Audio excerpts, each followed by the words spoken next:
Today I'm going to show you how easy it is to replace the air filters on a Mercedes. In this case, it's a 2016 Mercedes C450 AMG, but this process will be very similar for most cars. Let's start by removing the engine cover. Pry the rubber snorkel off the front and gently pull up on the cover around the edges. The 4 screws that hold the airbox cover on are a Torx size 25 bit. Looks like this. We're going to use that just to loosen all 4 and take the cover off.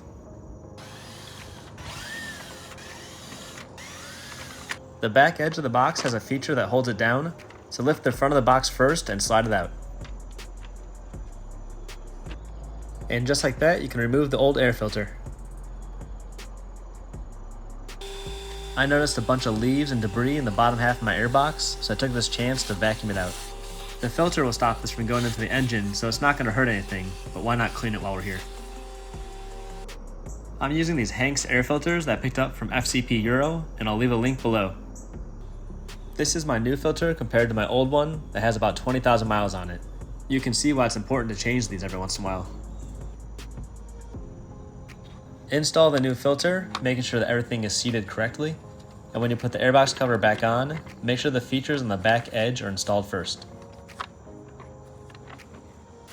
And now you're good to tighten the 4 screws that hold the top down.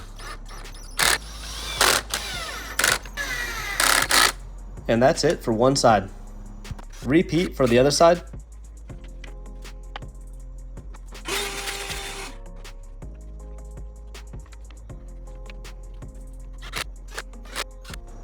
And all that's left to do is to put the engine cover back on. You can see it's a pretty straightforward and easy process. Sometimes these German cars have a tendency to make simple tasks a lot harder, like changing the battery. And this is not one of them, luckily. So hopefully this helped, and make sure to check out my other videos. Thanks. Bye.